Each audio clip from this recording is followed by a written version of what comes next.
برائے خوشنودی محمد اور آل محمد بلند سے بلند تر صلوات اللہم صلی علی محمد و آل محمد وعجل فرجہم اجمعین۔ سورۃ المبارکۃ الفاتحہ برائے ایصال ثواب سید نذیر حسین۔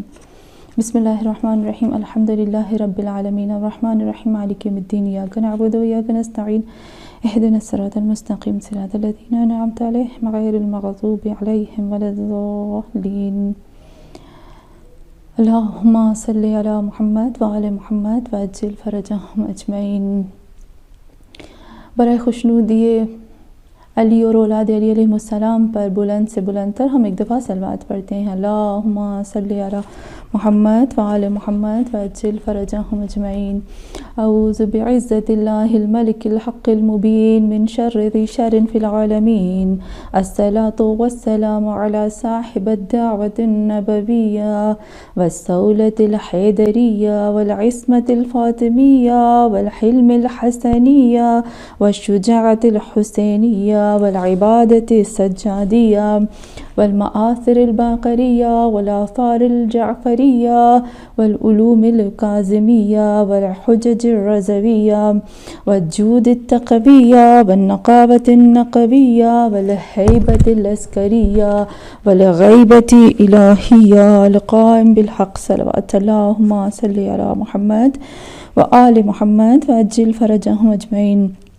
اما بعد فقد قال اللہ تبارک و تعالی فی قرآن مجید کتب علیکم اذا حضر الموت احدکم الموت ان ترک خیر الوصیہ للوالدین والاقربین بالمعروف حقا علی المؤمنین۔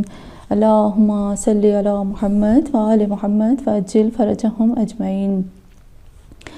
ابھی میں نے ایک آیت کی تلاوت کی، وہ ہے سورہ بقرہ۔ سورہ بقرہ کی آیت نمبر 180 کی میں نے ابھی تلاوت کی، جس میں پروردگار عالم بہت ہی خوبصورت اور ایک ایسی آیت کو ہمیں بیان کرتا ہے کہ جو ایک ایسی آیت کہ جس پہ ہمیں عمل کرنا بہت ضروری ہے۔ اللہ کیا کہتا ہے اس آیت میں؟ خدا کہتے ہیں یہ آیت ایسی آیت ہے کہ اس کے ایک جو آیت کے ایک لفظ ہے نا، اس کو ہمیں نوٹ کرنا ہے، اس کو ہمیں خاص، اس کے ہر لفظ کو ہمیں دیکھنا ہے کہ اللہ نے کیا کیا ہے، کیونکہ ہمیں وہ انجام دینا ہے۔ سب سے پہلے اللہ نے کہا کتب علیکم اذا حضر احدکم الموت۔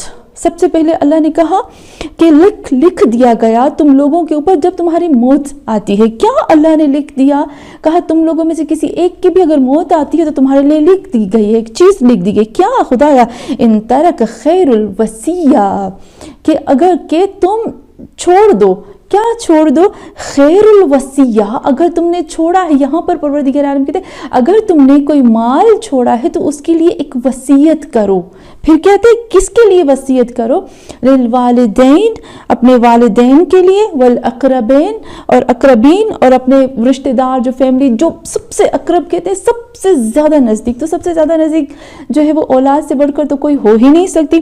اس کے بعد کہا بالمعروف حقا علی المتقین، کہ بہترین طریقے سے اس کو حق دے دو جو متقین کے گردن پر اللہ نے رکھا ہے۔ اچھا، ابھی میں تھوڑا سا اس کو کھولنا چاہتی ہوں، میں چاہتی ہوں کہ خداوند عالم کیا کہنا چاہتا ہے ہم لوگوں کو، کہ یہ آیت کس چیز کے بارے میں ہے۔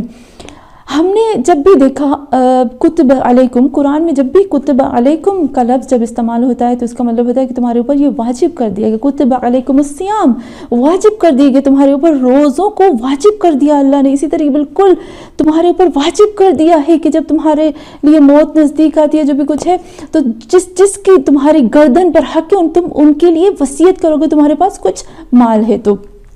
یہاں پر بہت زیادہ لوگ کہتے ہیں کتب علیکم کا مطلب ہے کہ واجب کر دینا، لیکن بہت کچھ لوگ کہتے ہیں کہ نہیں، یہاں اس آیت میں مستحب کا بات ہو رہی ہے، کہ وصیت کرنا کچھ لوگوں کے مطابق مستحب ہے اور کچھ کے مطابق جو ہے وہ واجب ہے۔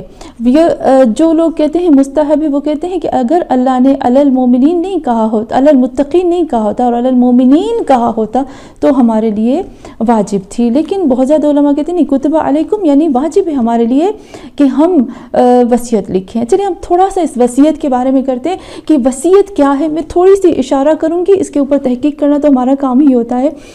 وصیت کیا ہے، وصیت کی کتنی قسمیں ہوتی ہیں اور وصیت کو کس طرح سے انجام دینا چاہیے. یہاں پر بہت زیادہ علماء کی سرچ اور بہت زیادہ جب ہم اسلام میں آتے ہیں تو خداوند عالم یہ کہتا ہے کہ لوگوں اسے ایسے نہیں ہے کہ جب لوگ کوئی مرنے لگتا ہے تو ہی وصیت لکھے. ہمارے اندر ایک یہ تصور ہوتا ہے نا, ہم لوگ یہ سوچتے ہیں کہ جب جو مرنے لگتا ہے وہی وصیت کر سکتا ہے اور وہ وصیت کرتا ہے, باقی جو زندہ ہے وہ وصیت نہیں کرے گا. جو زندہ وصیت کرے گا تو شاید وہ جلدی مر جائے گا. ایسا کچھ بھی نہیں ہے. اسلام میں وصیت کو بہت زیادہ پسندیدہ عمل قرار دیا گیا ہے کہ اپنی زندگی میں ہی بہترین طریقے سے وصیت کر لو, کیونکہ انسان کو تو پتہ ہی نہیں ابھی جو وائرس اور یہ سب جو بھی کچھ دنیا میں چل رہا ہے, کیسے اچانک سے زلزلے, بلائیں, مصیبتیں, یہ سب کچھ آتا ہے کہ پتہ ہی نہیں ہوتا کہ کب انسان کس طرح سے چلا جائے. تو بہتر ہے کہ وصیت لکھ لے. رسول خدا صلی اللہ علیہ وسلم کی حدیث ہے, محسن کراتی بھی اس حدیث کو بیان کرتے ہیں کہ آغا محسن کراتی نے بہت اچھے سے اس کو بیان کیا. کہتے ہیں کہ رسول خدا صلی اللہ علیہ وسلم کی حدیث ہے کہ اگر کوئی شخص وصیت لکھتا ہے اور وصیت لکھ کر اس دنیا سے جاتا ہے تو بالکل ایسا ہے جیسے شہید اس دنیا سے چلا گیا, اور اگر کوئی شخص جو ہے وہ وصیت نہیں لکھتا وہ بالکل ایسا ہے جیسے دور جاہلیت میں اس کی موت ہو گئی. تو یہاں رسول خدا بتاتے ہیں کہ وصیت جو ہے وہ کتنی اہم چیز ہے, تو ہم لوگوں کو لکھنی چاہیے. اب وصیت کے کچھ خاص تھوڑے سے پوائنٹس ہیں, اس کو بتانا چاہتی ہوں, اور میں سمجھتی ہوں کہ ہمارے لیے بہت ضروری چیز ہے, کیونکہ وصیت اسلام میں وصیت ایک ایسی چیز ہے جو انسان کے مرنے کے بعد بھی وہ کنٹینیو رہتی ہے. اور آپ نے دیکھا اس قرآن کی آیت میں اللہ نے مال نہیں کہا, اللہ نے مال کا لفظ استعمال نہیں کہا, اللہ نے خیر الوصیہ کہا خیر کہا. اللہ نے اس آیت میں مال کو خیر کہا, کیونکہ جو مال کسی کا حق چھین کر, کسی کی اولاد کا حق چھین کر حاصل نہیں کیا جاتا, وہ مال جو اچھائی کے لیے استعمال ہوتا ہے, وہ مال جس میں حرام نہیں ہوتا, حلال مال ہوتا ہے, اس کو اللہ نے کہا وہ مال خیر ہے, برکت ہے, اچھا ہے, رحمت ہے. وہ مال جو ہے وہ تمہیں اپنوں سے قریب کرتا ہے, اور وہ مال تمہیں اللہ سے بھی قریب کرتا ہے جب تم اللہ کی راہ میں خرچ کرتے ہو. تو یہاں پر خیر مال کو کہا گیا, لیکن شرط یہ ہے کہ کسی کا حق نہ چھینا جائے, کسی کے ساتھ دھوکہ کر کے وہ مال نہ کھایا جائے, یا کسی اور کا حرام طریقے سے اس میں کوئی حرام چیز ملا کر نہ لیا جائے. تو وصیت جو ہے وہ ہم سب کے لیے ضروری ہے. وصیت کے لیے ایسا نہیں ہے کہ مرد کا ہونا عورت کا ہونا ضروری ہے, نہیں, وصیت سب کے لیے برابر ہوتی ہے. اب تھوڑے سے آتے ہیں کہ وصیت کیا ہوتی ہے, کیسے کرنی چاہیے, کس انداز میں ہمیں وصیت کرنی چاہیے. اب میں ابھی زندہ ہوں, اب مجھے دیکھنا ہے, مجھے وصیت کرنی ہے, اب میں کیا کروں, میں ایسے وصیت, بہتر ہے کہ میں ایسے وصیت نہ کروں, پہلے میں سرچ کروں. حدیث میں ملتا ہے نا, بہت زیادہ علماء کہتے ہیں کہ اگر آپ وصیت لکھنا چاہتے ہو تو آپ کے پاس کیا ہونا چاہیے, ایک ماڈل ہونا چاہیے. ایک چیز لکھنے کے لیے آپ کے پاس ماڈل ہونا چاہیے. جب آپ گھر بناتے ہو یا بزنس کرتے ہو, کوئی بھی کام کرتے ہیں, تو آپ کے پاس ایک پہلے سے ماڈل ہوتا ہے کہ بھئی اس کو دیکھ کر ہم کرتے ہیں. جب میں وصیت لکھتی ہوں تو کیوں میں پہلے سے کسی ماڈل کو نہیں دیکھتی ہوں نا. تو سب سے بڑا بہترین جو ماڈل ہے ہمارے پاس کہ میں وصیت کرنے سے پہلے تھوڑی سی سرچ کروں, میں کس کے وصیت ناموں کو دیکھوں, شہداء کے وصیت ناموں کو دیکھوں, علماء کے وصیت ناموں کو دیکھوں, اولیاء کے وصیت ناموں کو دیکھوں, ائمہ معصومین علیہ السلام کے وصیت ناموں کو دیکھوں, پھر جا کر میں وصیت کروں. کیونکہ وصیت جو ہے یہ سب سے زیادہ مضبوط اور بہت ہی خاص چیز ہوتی ہے جو ہم چھوڑ کے جاتے. میں تھوڑی سی رسول خدا صلی اللہ علیہ وسلم کی احادیث کو بیان کرتی ہوں کہ وصیت کی اہمیت اسلام کے اندر کتنی ہے. تھوڑی سی چیز کو بیان کروں گی. رسول خدا صلی اللہ علیہ وسلم کے پاس کچھ لوگ آئے اور بتایا کہ یا رسول اللہ, ابھی ہمارے پاس ایک شخص تھا, اس نے وصیت کی, گزر گیا, مر گیا. اس نے وصیت کی کہ جتنا بھی میرا مال ہے وہ اللہ کی راہ میں دے دیا جائے. لیکن اس کے بچے بھی تھے, چھوٹے چھوٹے بچے بھی تھے, اور اس نے اپنا پورا مال اللہ کی راہ میں خرچ کر دیا, دے دیا, وصیت کر دی. تو رسول خدا نے کہا کہ جو مر گیا وہ کہاں ہے ابھی؟ تو لوگوں نے کہا یا رسول اللہ, ہم نے تو اس کو دفنا دیا. رسول خدا نے کہا مجھے پہلے پتا ہوتا کہ یہ شخص, مجھے پہلے پتا ہوتا کہ اس نے اس طرح سے وصیت کی, اور اس کی اولاد بھی ہے اور اس نے اولاد کو نہیں دیا, تو میں اس کو مسلمانوں کے قبرستان میں دفن کرنے نہیں دیتا, کیونکہ اس نے حق نہیں ادا کیا اپنی اولاد کا، اپنے اقربین کا، اپنے بچوں کا، اپنے فیملی والوں کا. تو یہاں پر تھوڑا سا وصیت کی طرف آتے ہیں کہ وصیت ہمیں کس طرح سے کرنی چاہیے. وصیت کا طریقہ یہاں بتایا گیا ہے کہ وصیت جو کرو، آپ نے دیکھا حقاً ابھی یہاں پر قرآن کی آیت بھی کہتی ہے نا کہ بالمعروف، وصیت کو انجام دو معروف طریقے سے. سب سے پہلے اگر آپ وصیت کرتے ہو تو وصیت عقل اور اسلام کے مطابق ہونی چاہیے. جذبات، احساسات، ممتا، شفقت اور ہم کہہ سکتے ہیں نا غصے، غم، دشمنی کے حساب سے نہیں ہونی چاہیے، جو اللہ کو پسند نہیں ہے. کیونکہ اگر کبھی کبھی ہم بہت زیادہ احساسات، جذبات اور اس میں چیز میں جب ہم پڑ جاتے ہیں تو ہم کسی کے حق کو کھا لیتے ہیں. تو اللہ کہتے ہیں نہیں، معروف کرو. جو خدا نے، جو عقل نے، جس طرح سے اللہ نے قانون رکھا، جس کا جیسا حق ہے اس کو اسی کے طرح انجام دو. کیونکہ جو مقدار اللہ نے معین کی نا اس کو دو.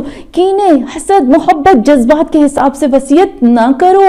ہمارے ہاں زیادہ تر جو وصیتیں ہوتی ہیں نا، ہم دیکھتے ہیں ہاں بھائی یہ تو پیسے والا، اس کو نہیں دینا چاہیے، یہ تو غریب ہے، اس کو دینا چاہیے، اس کو نہیں دینا چاہیے، اس کے ساتھ دشمنی، اس کے ساتھ کینہ، یہ تو نافرمان. نہیں، اللہ کہتا ہے نہیں، یہ تمہارا یہ کام تمہارا نہیں ہے کہ دیکھو یہ پہلے میں نے تمہیں بتا دیا. جب میں تمہیں بتا رہا ہوں تو تم کون ہوتے ہو اپنی چلانے والے. اور پھر یہاں پر سفینۃ البحار میں آیا ہے کہ اگر کوئی شخص وصیت کرتا ہے اور اس میں عدالت کی رعایت نہیں کرتا، کہ عدالت کی رعایت نہیں کرتا ہے، اور وہ شخص کیا کرتا ہے، وہ اپنی مرضی سے یا اپنے احساسات، جذبات میں ڈوب کر اور دوسری چیزوں کو سوچ کر وہ وصیت کرتا ہے جس میں کسی کا حق جو ہے، کسی کے ایک کا حق ختم کیا جاتا ہے، دوسرے کا حق زیادہ کیا جاتا ہے، یعنی عدالت اس میں رعایت نہیں ہوتی ہے، تو وہ شخص سب سے بڑا ظالم ہے اور اس نے گناہ کبیرہ انجام دیا ہے. اور پھر بہت زیادہ جگہوں پر، ایک اور جگہ پر بھی ملتا ہے کہ رسول خدا صلی اللہ علیہ وآلہ وسلم فرماتے ہیں کہ اگر کوئی شخص 60 سال کی عمر عبادت کرتا ہے، 60 ایئرز تک عبادت میں مشغول رہتا ہے، 60 سال تک اس نے عبادت کی اور 60 سال کے بعد وہ وصیت لکھتا ہے لیکن اس میں کوئی عدل یعنی عادلانہ تنظیم نہیں کی ہے اس نے، تو رسول خدا فرماتے ہیں کہ وہ شخص جو ہے وہ دوزخ میں جاتا ہے. کتنی بڑی ہے، کیونکہ وصیت ایک ایسی چیز ہوتی ہے جو بہت ڈیپتھ ہوتی ہے، بہت دقیق ہوتی ہے، بہت گہری ہوتی ہے. اس کے اندر ایسا سسٹم اللہ نے رکھا ہے کہ مرنے کے بعد بھی وہ ہماری گردن پر جاری چیز رہتی ہے، جس کی وجہ سے خداوند عالم نے کہا وصیت نامے کو آپ ہلکا نہ سمجھو.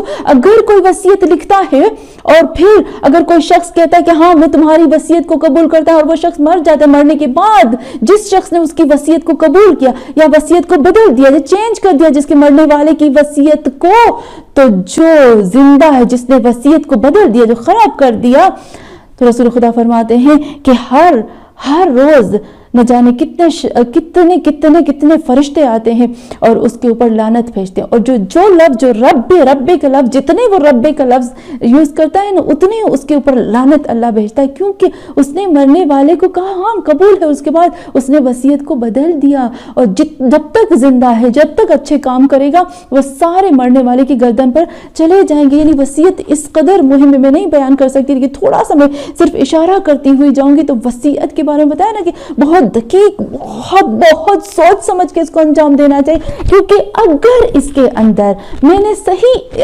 عدالت نہیں کی، میں نے صحیح حقوق کو انجام نہیں دیا، تو رسول خدا فرماتے ہیں اس میں کبھی کبھی کینہ آ جاتا ہے. مرنے والے کے بعد جو مر جاتا ہے یا جس نے وصیت کی، اس کے لیے کبھی کبھی دلوں میں کینہ، بغض، نفرت یا دکھ یا درد بیٹھ جاتا ہے، جو اللہ کو نہیں پسند، جو مرنے والے کو بعد میں بھی تکلیف دیتا رہتا ہے. تو وصیت کرنے کے لیے سب سے پہلے ہمیں چھوٹے چھوٹے پوائنٹس کو بہت ضرور دیکھنا ہے. میں نے کہا نا وصیت لکھنے کے لیے چاہیے کہ ہم شہداء، علماء، اولیاء کو دیکھیں. وصیت کی کچھ قسمیں ہیں، جلدی سے بتاتی ہوں. وصیت کی تھوڑی سی کچھ قسمیں ہیں. واجب وصیت، مستحب وصیت ہوتی ہے، اور مباح اور مکروہ اور حرام وصیت ہوتی ہے. واجب تو آپ کو پتا ہے کہ حقوق اللہ، حقوق النفس، نماز کے قضا نمازیں ہیں، روزے ہیں، جو بھی عبادتیں ہوتی ہیں ان کے لیے تھوڑے سے پیسے چھوڑ جانا کہ یہ میرے پیسے ہیں اور اس کے بعد جو ہے وہ یا کچھ چھوڑ جانا ہے کہہ دینا کہ میری عبادتوں کو انجام دیا جائے، دلوایا جائے، یا جیسے خمس ہے، زکوٰۃ ہے، یا دیت ہے، یا قرض ہے، یہ سب جو ہے وہ واجبات میں آ جاتے ہیں۔ مستحب جیسے ہم کہتے ہیں کہ اچھے کام نیک کاموں کے لیے چھوڑ جاتے ہیں۔ مباح جیسے بچوں کو کہا جائے کہ ہاں تم یہ پروفیشن میں چلے جانا، یہ کام کرنا ہے، لباس طعام کھانے کے لیے بچوں کے اولاد کے لیے ایکسٹرا چیزوں کے لیے آ جاتا ہے۔ اور پھر آتے ہیں حرام۔ حرام میں جیسے فساد کے سینٹر ہوتے ہیں نا، ایسی چیزیں جو حرام کو زیادہ کرتی ہیں، ایسی کتابیں جو کہ حرام کتابیں ہوتی ہیں جو اسلام کو نقصان پہنچاتی ہیں، یہ جو ہوتی ہے یہ میں نے ابھی آپ کو بتایا کہ مستحب، مکروہ، مباح اور حرام وصیت یہ ہوتی ہے۔ اور پھر اس کے بعد ہم آتے ہیں کہ دیکھتے ہیں کہ وصیت کو کس طرح سے انجام دینا چاہیے۔ میں چاہتی ہوں کہ ہم اگر چاہتے ہیں کہ وصیت کریں تو تھوڑا سا ہمیں ان وصیتوں کو دیکھنا چاہیے جس کے لیے خداوند عالم نے ہمیں کہا ہے کہ وصیت لکھنے کے لیے، جس کو تم چاہتے ہو نا کہ تمہارا مولا ہے، تمہارا اپنا ہے، اس کی وصیت کو دیکھو۔ میرا مولا کون ہے؟ میرا مولا تو علی ہے۔ افسوس کہ ساری زندگی ہم صرف علی علی کرتے ہیں، حق کے علی کبھی انجام نہیں دیا۔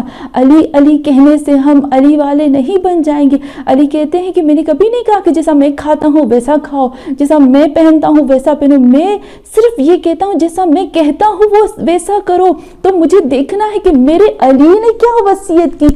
علی اپنے بیٹے کو وصیت کرتے ہیں، اپنے بیٹے امام حسن علیہ السلام کو نہیں بلکہ اپنے شیعوں کو کچھ وصیتیں کرتے ہیں۔ علی کہتے ہیں ان وصیتوں کو انجام دو۔ میں چاہتی ہوں کہ میں مولا کی تھوڑی سی وصیت کو بیان کروں۔ مولا امام حسن کو فرماتے ہیں، یا بنیا، اے میرے بیٹے، یا بنیا بالصلاۃ عند وقتہا والزکاۃ فی اہلہا، زکوٰۃ کے لیے وصیت کی، رشتہ داروں کے لیے وصیت کی، اور فیملی والوں کے لیے، اور جو نیبر ہیں، جو ہمسائے ہیں، ان کے لیے وصیت کی، اب سب کے لیے وصیت کی، قرآن کے لیے وصیت کی۔ علیکم بالقرآن، تمہارے اوپر واجب ہے کہ تم قرآن کو پکڑو۔